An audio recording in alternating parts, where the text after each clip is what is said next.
베드로전서 1장 15절 16절 여러분을 부르신 분이 거룩하신 것처럼 여러분도 삶의 모든 행실에 거룩한 사람들이 되십시오. 성경에 기록되기를 내가 거룩함으로 너희도 거룩하여라 하였습니다. 2장 5절 여러분도 예수처럼 살아있는 귀한 돌이 되어 신령한 집을 짓는데 요긴하게 쓰임받도록 하십시오. 그래서 그 집에서 여러분은 예수 그리스도로 말미암아 하나님께 기쁘게 받으실 만한 신령한 제사를 드리는 거룩한 제사장들이 되십시오. 9절 그러나 여러분은 하나님께서 택하신 족속이요 왕같은 제사장들이요 거룩한 나라요 하나님의 소유가 된 백성들입니다.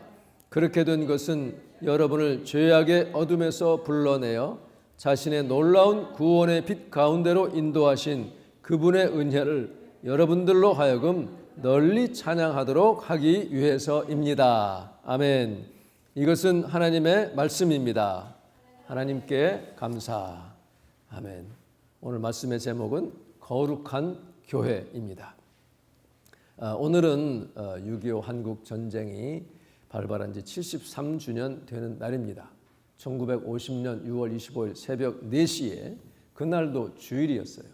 당시 이 소련 스탈린의 재가를 받은 김일성이 소련제 탱크를 앞세워서 그 당시 한국 군인들은 탱크를 본 적이 없기 때문에 어떤 사람은 기절했다고 그래요. 그 위세와 소리에 그냥 기절을 할 정도로 그렇게 탱크를 앞세워서 선전포고도 없이 전면적인 기습 남침을 감행했습니다. 지금도 벌써 73년이나 지났는데 13년 전 2010년에 천안함에 그 폭침을 북한 소행이라고 말하기를 꺼려하고 싫어하는 안 하려고 하는 그런 세력들이 6.25 전쟁도 북한의 남침보다는 그냥 한사코 이것이 이 미국과 소련의 대리 전쟁이라고만 자꾸 얘기하는 그런 사람들이 있는 거 정말 뭐라고 할까요? 할 말이 없습니다. 이러한 사람들이 이 국가의 그 높은 위치에 있어서는 안 됩니다. 공산주의 세력은 무엇보다도 교회를 파괴했어요. 수많은 크리스찬들을 또 이 지도자들을 죽게 만든 순교의 피를 그래서 이 목사님들, 장로님들, 교회 성도들이 피를 흘려야 했던 이런 사실을 결코 잊어서는 안 됩니다. 미국을 비롯한 16개국에서 파병을 하였고 수많은 목숨이 희생되고 한반도는 폐허가 되다시피 그렇게 했습니다. 그런데 지금은 어떻습니까? 지난 주간 파리에서 2030 그 엑스포를 부산에 유치하고자 프레젠테이션 하는 그 장면을 보았을 때 얼마나 감격됐는지 모릅니다. 제가 여러 번 강조하지만 이 세계 역사에 전무후무한 정말 전례가 없이 하나님의 역사가 아니면 이루어질 수 없는 그런 세계사의 기적이 우리 한국에서 일어났다는 것은 하나님의 도우심과 그 능력의 역사 아니면 있을 수 없는 일입니다. 지금 이 엑스포가 한국으로 낙점될 가능성이 상당히 높아진 것으로 보이고요.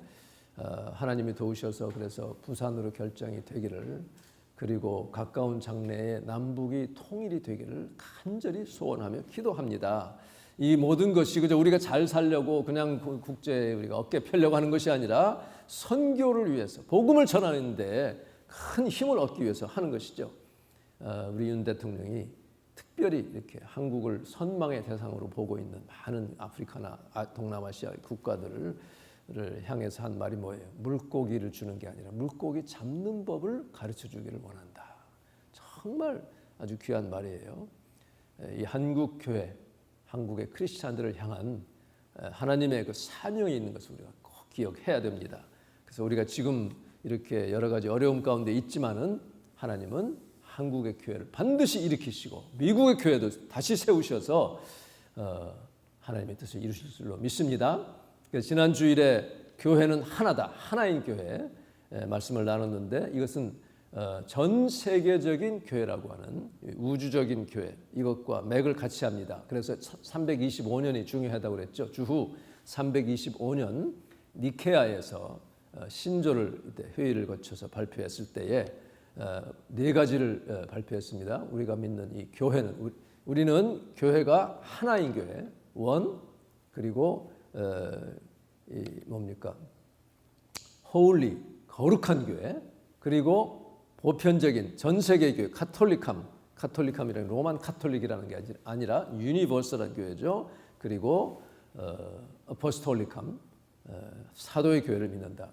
그래서 우남, 쌍탐, 거룩한 카톨릭함, 아포스톨릭함, 이 에클레시아함을 믿는다라고 고백을 했어요. 그래서 이 같은 이 초기 교회의 신조들이, 그때 나온 많은 신조들이 지금까지의 이 기독교 교회가 무너지지 않고 하나님의 말씀의 기초에 든든히 서서 소멸되지 않고 당당히 나아가는 일에 큰 힘을 발휘했다는 것을 우리가 기억을 해야 됩니다. 그래서 갈라디아서 3장 28절에 너희는 유대인이나 헬라인이나 종이나 자유인이나 남자나 여자나 다 그리스도 예수 안에서 하나이니라. 그래서 하나라고. 이것이 우주적인 하나의 교회를 말합니다. 오늘은 거룩한 교회, 우리는 거룩한 교회를 믿는다 그랬죠. 그래서 이 교회라고 할 때 신약 성경에서는 이 교회를 에클레시아라고 하죠. 에클레시아라고 하는 에크 밖으로, 그다음에 칼레오 불렀다, 불러냄을 받은 공동체를 에클레시아라고 합니다. 그러니까 세상으로부터 불러내셔서 따로 모이게 하셔가지고 성별하시고 하나님의 뜻을 위해서 하나님의 그 일을 하라고 부르신 공동체, 믿음의 공동체가 바로 에클레시아입니다. 그래서 고린도후서 6장 16절 17절에 보면 하나님의 성전과 우상이 어찌 일치가 되리요? 우리는 살아계신 하나님의 성전이라 그렇게 하면서 그들 가운데서 거하며 나는 그들의 하나님이 되고 그들은 나의 백성이 되리라. 그러므로 17절에 너희는 그들 중에서 나오라고 불러내신 거예요. 따로 있고 부정한 것을 만지지 말라. 이렇게 말씀하신, 이게 바로 에클레시아를 말하고 있습니다. 하나님이 예수님의 십자가의 죽음과 부활을 통해서 백성들을 불러내셔가지고 하나님의 뜻과 목적을 위해서 따로 세우신, 그래서 거룩이라고 하는 뜻은 뭐냐면은 헌신되고 바쳐졌다는 뜻이에요. dedicated or consecrated, 이렇게 신성하게 성스러운 목적을 위해서 구별시킨 그러한 공동체를 에클레시아라고 말하는 것입니다. 그러니까 교회가 거룩하다는 것은 한마디로 이 세상과 구별됐다는 거예요. 하나님의 뜻을 위해서 따로 구별시켜서 이렇게 세우셨다는 것이 바로 교회가 거룩하다는 뜻입니다.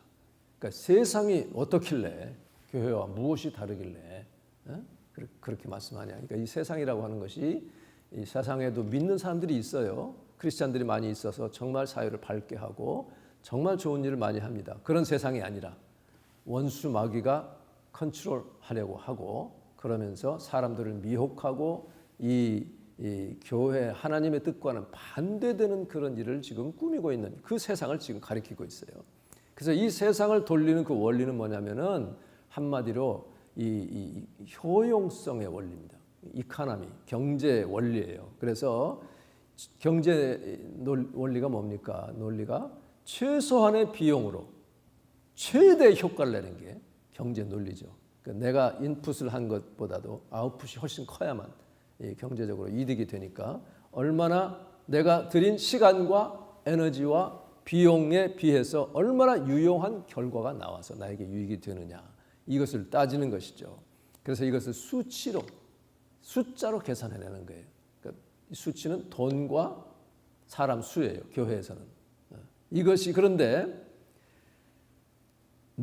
이 수치가 높아지는 그 자체가 목적이 되고 목표가 되는 순간에 교회가 타락하는 겁니다. 거룩성을 잃어버리는 거예요.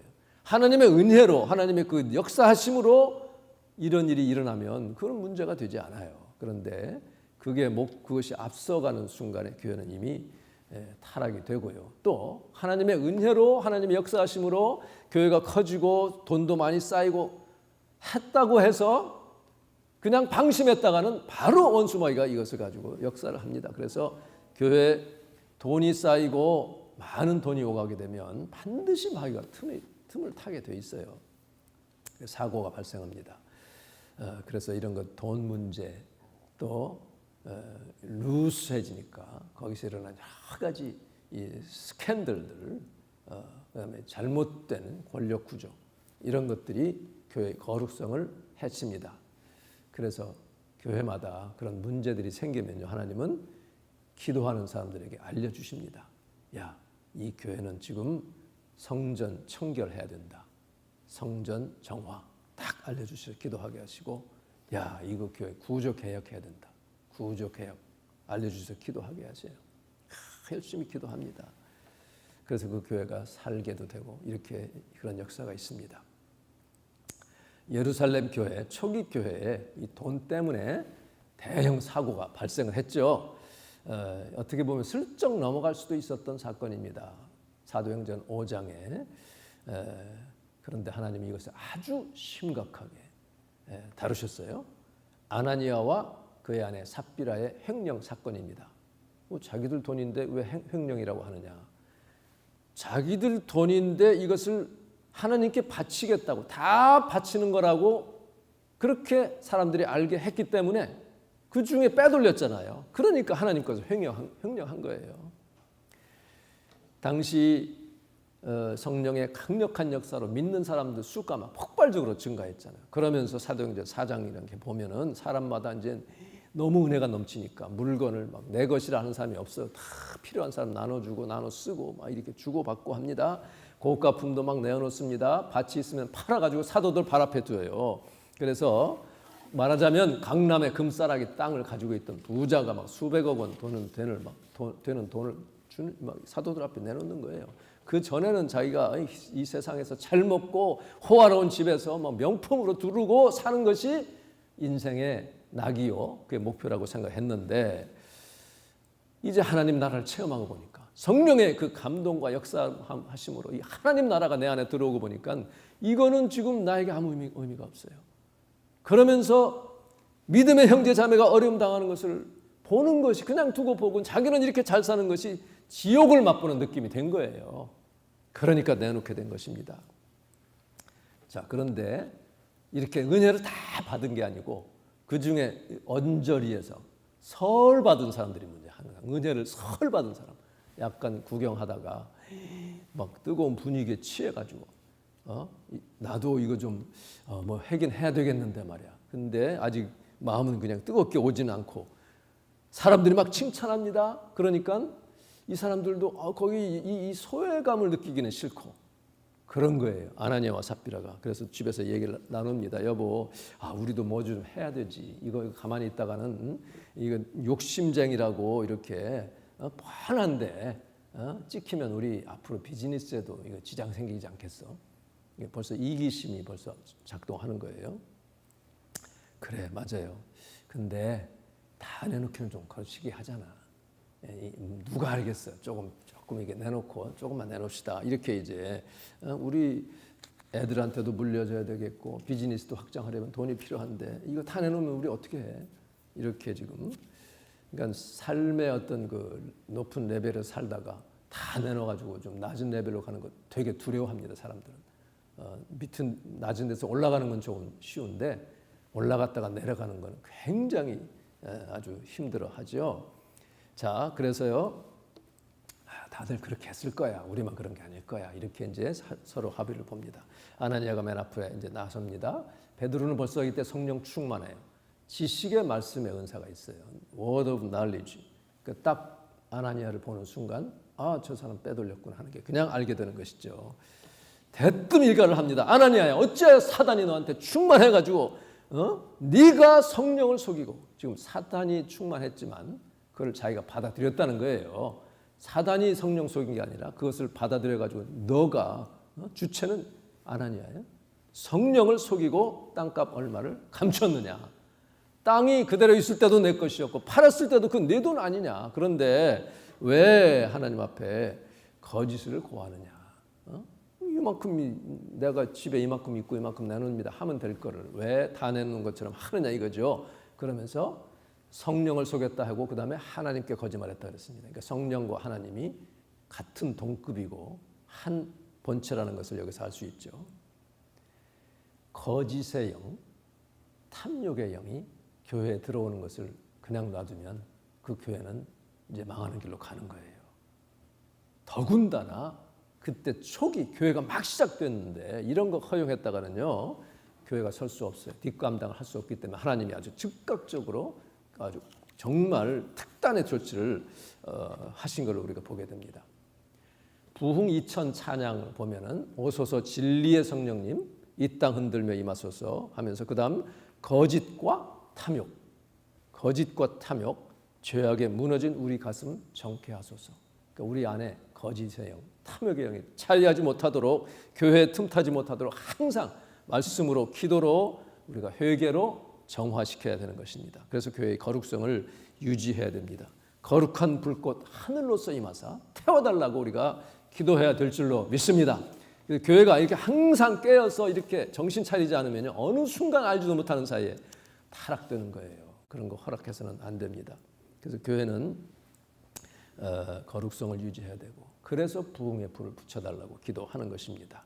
베드로가 이 말이 떨어지자 무섭게 아나니아가 엎드려서 혼이 떠나갑니다. 이게 헬라어 말은 psyche라고 돼 있어요. 그게 뭐냐면 에크란 나갔다는 뜻이죠.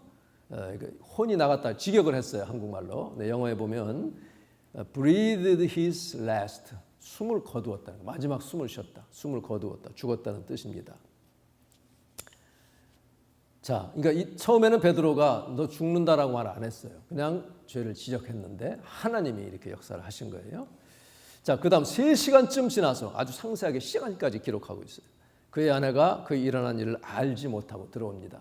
신나서 내 남편이 지금도 칭찬받고 있겠지, 나도 이제 칭찬받겠지 하고 들어오는데 벌써 베드로가 딱 그 아내에게 묻죠. 기회를 주는 거예요.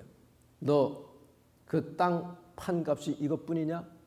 지금 빨리 이실직고 해서 살 수 있는 기회를 주었는데 잡히라도 탐욕에 그만 눈이 어두워져가지고 그 기회를 날려버리죠. 자, 그랬을 때 베드로는 처음에는 그냥 그 사실 그대로 그냥 얘기했는데 이번에는 성령의 역사로 이제 판결까지 합니다. 베드로가 이르되 너희가 어찌 함께 꾀하여, 함께 꾀했다는 거 다 이제 알죠. 주의 영을, 성령을 시험하려 하느냐 하면서 보라, 내 남편을 장사하고 오는 사람들의 발이 문 앞에 이르렀으니 또 너를 메어 나가리라. 이렇게, 이건 예언의 말씀이 또 나온 거예요. 하나님이 주신 말씀 그대로, 그것이 그대로 이루어집니다. 미국에서 제가 처음 왔을 때 어떤 미국 교회를 갔는데 이걸 가지고 뭐라고 설교하냐면 아마 이 두 사람이 이렇게 그 사건 이후로 끙끙 앓다가 좀 나중에 죽었겠지. 그런데 기록하는 사람이 이걸 즉시 죽은 것처럼 했겠지. 이렇게 설명하는 거예요. 와, 이거 인본주의적인 해석을 자꾸 하고 있어요. 이렇게 돼가지고는 안 됩니다. 하나님은 구약에도 보면요, 레위기 10장에 보면 제사장 아론의 두 아들들 있죠. 홈리와 비느하스. 아니, 나답과 아비후죠. 나답과 아비후. 두 아들들이, 엘리의 아들들은 홈리와 비느하스인 거예요. 여기 나답과 아비후가 하나님이 지정하시지 않은 다른 불로 제사를 드리다가 하나님으로부터 불이 나와서 태워서 두 사람이 즉사했습니다. 그것을 기록해요. 그러니까 하나님의 명령을 가볍게 취급하는, 이제 제사 제도가 막 이제 시작이 됐잖아요, 그때. 그랬을 때에 그렇게 불건건하고 거룩성을 지키지 않고 불순종하고 할 때에 하나님은 즉각 징계를 하셔. 그야말로 일벌백계라고 하잖아요. 한 번 벌함으로 모든 사람이 두려워서 범하지 못하도록 하는. 그러니까 근데 지금 이건 신약 시대예요. 은혜 시대입니다. 하나님이 지금 현재 그런 일들을 거의 안 하신다고 해가지고 이때도 뭐 지금의 어떤 관점에서 이때의 이 사건을 해석하려고 하면 안 됩니다. 지금이라고 안 하지 않아요. 가끔씩 그런 일이 있습니다. 자주 안 하시는 것뿐이죠. 그것은 하나님의 정말 은혜요, 기회를 주시는 것을 우리가 알아야 됩니다. 모세를에게도 하나님은 징계를 내리셨어요. 자, 레위기 19장 8절에 내가 거룩하니 너희도 거룩할지어다. 그렇게 말씀하셨는데 이 르비딤 사건 또는 무리바 물 사건이죠. 이스라엘이 광야를 지나는데 또 물이 없으니까 불평합니다. 이스라엘 백성들 불평이 전공이에요. 이 사람들 아주 전공 과목이에요. 이 사람들 모두가 자 이제 하나님의 백성들은 이때 총회라고 구약에는 총회라고 나와요. 어셈블리. 그래서 이 순복음은 어셈블리 오브 갓이라고 하잖아요. 그래서 구약 히브리 말로는 카할이라고 카할. 이거 같은 거의 개념인데 물론 신약 교회와는 좀 다르지만 어쨌든 이 총회 이것도 구약의 교회라고도 볼 수가 있습니다. 이것이 하나님의 거룩하심을 나타내야 되는데 계속 불평만 합니다. 자, 너희가 어찌하여 우리를 여기까지 이렇게 끌어와 가지고 목말라 죽게 하느냐 하고 또 이제 막 불평을 해요. 마실 물도 없다 말이죠. 석류도 없다, 포도도 없다, 와, 무화과도 없다. 별걸 다 찾아요. 그러자 10절에 하나님께서 이제 그러자 이제 뭐라고 하시냐면 하나님 뭐라고 하시냐면 이제 너희는 그들의 목전에서 반석 앞에 서서 명령해라. 그러죠? 명령하여 물을 내라. 물을 내게 하라. 그럼 내가 그대로 해주겠다. 그렇게 말씀하십니다. 명령대로 요 앞에서 지팡이를 잡았는데 이때 모세가 이제 그동안에 쌓이고 쌓였던 이 불평 때문에 막 받았던 스트레스가 꼭지가 확 돌아버렸어요. 돌아가지고 이렇게 모세와 아론이 회중을 그 반석 앞에 다 모읍니다. 그런데 모세가 하는 말이 반역한 너희여 들으라. 굉장히 화가 났어요. 우리가 모세와 아론이 우리가 지금 하나님이 하시는 게 아니라 우리가 하겠다는 거예요. 우리가 너희를 위하여 어디를 향해 지금 말합니까? 이 반석에게 물을 내랴. 이 반석에서 물을 내랴 하고 외칩니다. 하나님은 반석에게 향하여 명령하라 하셨는데 지금 모세는 반석을 향하여 하는 게 아니라 우리가 하겠다라고 지금 하랴 하면서 어떻게 했어요? 반석을 2번을 칩니다. 자, 한 번도 아니고 2번을 쳐서 화가 잔뜩 났다는 거예요. 그리고 불신앙이 있다는 거예요. 이거 해가지고 될까 하는 게 있었다는 것을 알 수가 있어요. 그게 지적이 성경에 나옵니다. 그러니까 이 하나님도 좀 화가 나셨는지 반석을 팍 터뜨리셨어요. 물이 막 콸콸콸 쏟아져 나왔습니다. 그러니까 거기 백성들과 짐승들이 다 마셨는데 하나님이 하시는 말씀이 모세와 아론에게 이르시되 너희가 나를 믿지 아니하고 이스라엘 자손의 목전에서 내 거룩함을 나타내지 아니했기 때문에 이렇게 말씀하셔요. 왜 거룩함을 나타내지 아니했다니까? 하나님 그 어미하신 명령에 순종하지 않았다는 거죠. 하나님은 이 거룩하신 하나님이 세상과 이 사람들의 생각과는 완전히 구별되신 그런 분인데 그분의 명령에 순종해야 하나님의 거룩함이 드러나는데 순종 안 했어요. 자기들이 하는 것처럼 막 쳤습니다. 명령하라 했는데 그 전에는 치라고 해서 쳤어요. 그 물이 나왔는데 이번에는 명령하라 했는데 그렇게 함으로 그 다음에 판결이 뭐냐면 너희는 이 회중을 내가 그들에게 준 땅으로 젖과 꿀이 흐르는 가나안 땅으로 인도하여 드리지 못하리라. 너희들은 못 들어간다. 한 번의 불순종으로 지금 하나님이 이들을 그 하나님의 거룩성이 훼손됐기 때문에 그 판결을 내리셔서 징계를 받았습니다. 그래서 이스라엘 자손이 여호와와 다투었으므로 이를 무리바 무리라 하였다. 다툼의 무리라고 이렇게 말을 했다는 것입니다. 여러분 민수기 12장 3절에 보면 이 모세는 그의 온유함이 지상의 어떤 사람보다 더하다. 그렇게 그 정도로 온유한 사람이니까 사실은 그때 그만큼이라도 참았죠. 우리 같았으면 당장 사표를 내든지 하나님 얘네들 참 멸해 주십시오. 막 했을 거예요. 그 정도로 지금도 보면요. 이게 어떻게 뭐 고집 부리고 하는 이런 사람들을 보면 당장에 그냥 막 가가지고 한 대 쳐주고 싶어요. 그게 우리 인간의 마음입니다. 하나님이 참는 게 정말 너무너무 이거 하나님이 어떻게 참으실까? 하나님이 참으시죠. 참으려면. 그런데 모세는 그렇게 온유한 사람이었는데도 불구하고 결국은 마지막에 그 혈기를 참지를 못했습니다. 그리고 불신앙을 나타냈고 하나님의 거룩성을 나타내지 못했기 때문에 성경에 보면요. 이 사건 이후로 여러 번 반복 하나님이 이 판결을 또 상기시키고 또 상기시켜요. 민수기 20장 12절 지금 나오고 그다음에 24절에 보면 아론을 향해서 또 얘기합니다. 아론은 그 조상들에게로 돌아가고 내가 이스라엘 자손에게 준 땅에는 들어가지 못하리니 이는 너희가 무리바 물에서 내 말을 거역한 까닭이니라. 굉장히 하나님 뒤끝이 심하십니다. 지금 민수기 27장 12절 이하에 또 나옵니다. 제가 볼게요.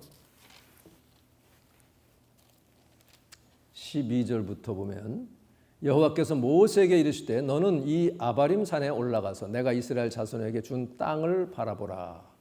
본 후에는 네 형 아론이 돌아간 것 같이, 아론도 입어서 죽었습니다. 너도 조상에게 돌아가리니 이는 신광야에서 회중이 분쟁할 때 너희가 내 명령을 거역하고 그 물가에서 내 거룩함을 그들의 목전에서 나타내지 아니하였기 때문이다.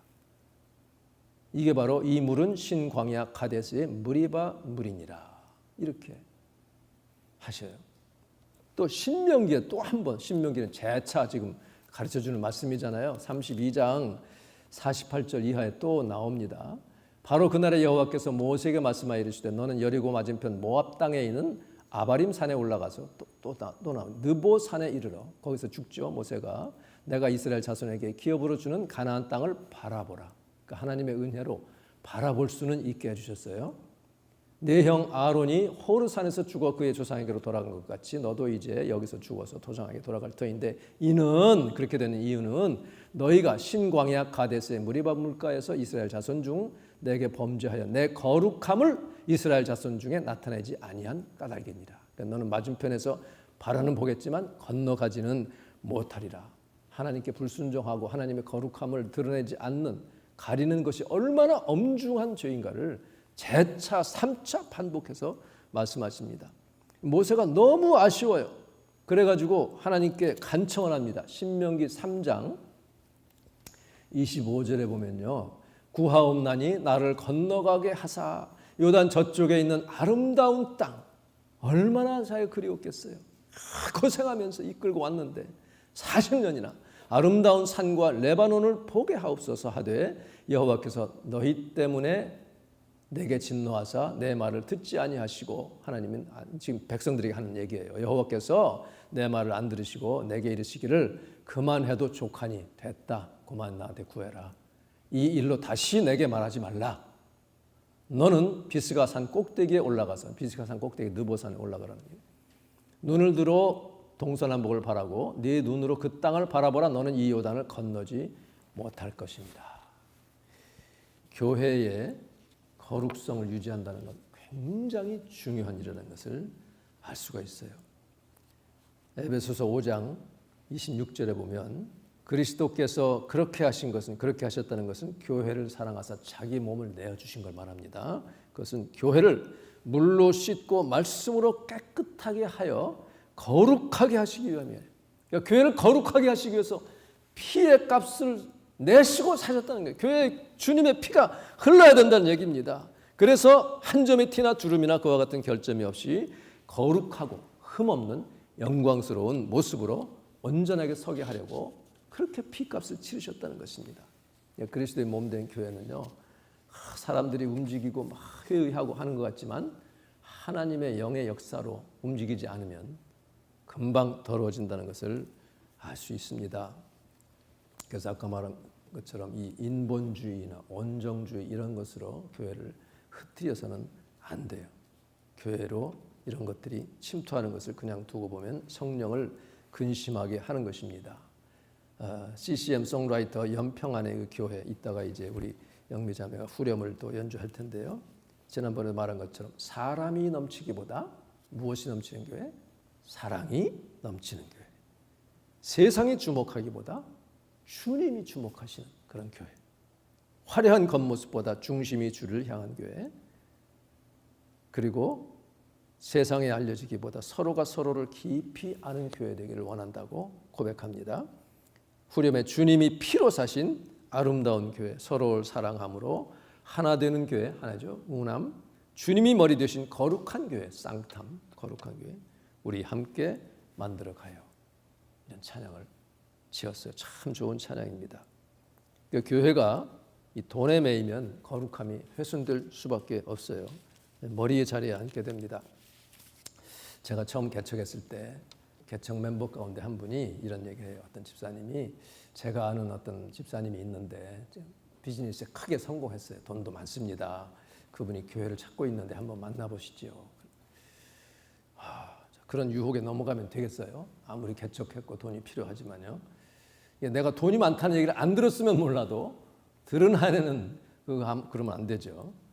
또 어떤 분은 이제 교회를 나오기 시작했는데 조용히 하루는 와가지고 자기 아들이랑 같이 지금 여행 비자로 왔는데 미국에 좀 이렇게 있게 하고 싶은데 종교 비자, 그때 종교 비자가 막 이제 이렇게 일어나고 있었습니다. 그거 잘 힘써 주시면 제가 얼마 헌금할 용의가 있습니다. 5자리 숫자 그거를 제시를 하는 거예요.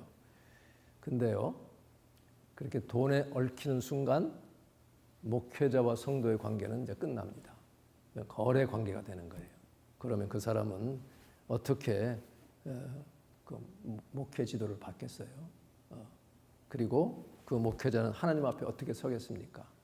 이 절대로 그렇게 교회가 얽혀지면 그런 끝장이 나는 것입니다. 하나님의 뜻보다는 그 재력 있는 사람의 뜻대로 교회가 막 좌지우지되죠. 교회의 거룩성은 더러워지게 됩니다. 베드로전서 1장 14절에 보면 여러분은 하나님께 순종하는 자녀로서 이전에 알지 못하고 쫓았던 이 세상의 악한 욕망에 따라 더 이상 살지 말고 여러분을 부르신 분이 거룩한 것처럼 여러분도 삶의 모든 행실에 거룩한 사람들이 되십시오 하면서 레위기 19장 2절의 말씀, 성경에 기록되기를 내가 거룩함으로 너희도 거룩하여라 하였습니다. 그렇게 말씀하고 있습니다. 우리는 신령한 제사를 드리는 거룩한 제사장들이 되어야 됩니다. 어찌하든지 우리는 이 교회의 거룩성을 잘 유지해서, 이게 왜 중요한지 아세요? 장차 이리 때가 와서 적그리스도의 세력이 교회를 집어삼킵니다. 멸망시키는 가증한 것이 서지 못할 곳에 서게 되는 일이 이제 일어나요. 그러면 이 거룩함을 유지하지 못하고 그냥 돈으로 이렇게 숫자로 겉보기로 하면 다 그 뭐예요? 사람 배교하게 돼, 배교. 미혹받고요. 다 넘어갑니다. 여러분은 절대로 그런 일에 휩쓸리지 않고 끝까지 주님의 거룩함을 유지하여서 마지막 영광의 자리에 들어가는 복된 저와 여러분 되시기를 주님의 이름으로 축복합니다. 기도하겠습니다. 좋으신 하나님, 은혜를 감사합니다. 그리스도의 몸된 교회 거룩함을 유지하기 위하여 우리 자신도 정말 거룩한 삶을 살기를 간절히 원합니다. 우리는 참 부족한 것이 많습니다. 주님 용서하시고 생명의 은혜를 내려주시고 주 앞에 엎드려 참 기도하고 회개할 때마다 하나님은 새롭게 하시고 마지막 때까지 교회의 거룩이 유지되어 하나님이 교회를 들어 올리시는, 거기에 우리도 같이 동참하는 귀한 은혜를 허락하여 주시옵소서. 예수님의 이름으로 기도하옵나이다. 아멘.